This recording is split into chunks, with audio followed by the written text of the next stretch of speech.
Yo, I'm Sick Fish Sticks and thanks for clicking on my video. Guys, we're about to hit 250 subscribers. Jesus, that's a big number. Thanks a lot for subscribing. Let's see what the gaming gods have in store for us this week. Let's go! And on the first order of business, El Presidente is back. Here, you have to prove yourself once again as a feared dictator or a peace-loving statesman on the island state of Tropico and shape the fate of your very own corrupt-to-the-bone banana republic. Tropico 6 is currently 60% off, making it €16 or 17 bucks, and sitting in with very positive reviews on Steam with a total of 14,000 reviews. I'm gonna get back to the very positive part in just a second. I'm pretty sure my fellow Tropicans were so proud of my accomplishment that they were out on the streets celebrating. I just couldn't figure out why they were setting places on fire. I really do love suppressing peaceful protesters with military power and might. Luckily, I wasn't born a son of a dictator. Unfortunately. Nah, jokes aside, compared to Tropico 4 or even 5, I think it lacks depth and personalization. Tropico 6 is a generic city builder with a vague dictator theme, compared to Tropico 1, 2, 3 or 4, which were dictator sims that happened to let you build a city.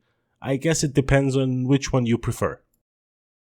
Next up, we have Rollerdrome, which is a third-person action shooter that seamlessly blends high-octane, visceral combat with fluid movement and tricking mechanism into one complementary and challenging whole. To say it in short, they tried to create an adrenaline-pumping shooter experience like no other, and it's fair to say, mission accomplished. Rollerdrome is currently 35% off, making it €20 or 21 bucks. This bad boy was just released a few days ago, so we gotta take the reviews with a grain of salt. It's currently 350 reviews, landing it in a very positive category. Good start, I guess. I have a better name for this bad boy. Tony Hawk Pro Shooter. In reality, it's like if Max Payne was a playable character in Tony Hawk, but it takes place in 2050 instead of 1995, and park security guards all have guns. One thing you can't take away from this game is how buttery smooth it plays. It really helps to put a smile on your face when you do something crazy, plus including a juicy headshot at the very end. Next up, we have Heavy Rain, where you experience a gripping psychological thriller filled with unnumberable twists and turns.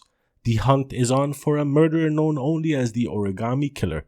4 characters, each with their own leads, must take part in a desperate attempt to prevent the killer from claiming new victims. If the new victim is my neighbor, please let him claim her first before we get going. If you're quick, you can head on over to Steam and try the demo. If you end up liking it, you can get it for €10 or 11 bucks, as it's sitting in with a decent 50% off. Overall, it's a good game for the fans of narrative games. It could even make you do an origami or two. A very good story riddled with cliches and some of the cheesiest moments in gaming history.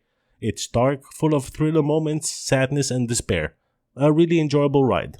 Now, if I'm not mistaken, this bad boy is a port of a 11-something-year-old game, so you've heard it here first. Expect clunky controls, annoying UI, and lack of quality of life features. That's about it. Let's go on to the next.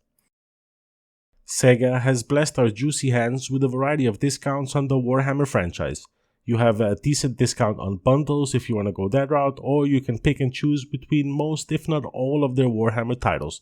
Discounts are varying from 20 to 75%. If you enjoy complicated strategy games with large-scale battles, then I think it's hard to find a better way to scratch that itch than with the Warhammer franchise. If you head over to Steam, you can see a lot of negative reviews from the game, but a majority of those are male Karens who are whining over they can't play this game on their 12-year-old crusty toaster.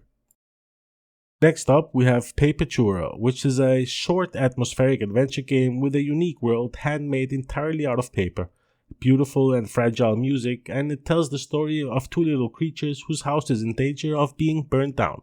It's currently 44% off, making it €5 or 6 bucks, and sitting in with positive reviews on Steam. Sadly, it's a beautiful and short experience, about 90 minutes with no replay value, but otherwise a wholesome adventure game. On that note, I think the game missed a few opportunities to have optional achievements. To use a handcrafted scenery gives the game an unusual look that would be difficult to achieve with 3D graphics, so to say. I think it gives the experience more soul. It's fairly priced for what it is if you like point-and-click games, and this game also has really good music, so if you like that, you should have Papetura on your list. There's a little something over on Steam called Ukrainian Games Festival. I had a hard time finding any info on the festival, but I am assuming it's supporting Ukrainian game developers and publishers. I mean, I have a brick brain, so I'm trying to put one and one together, and this is the outcome.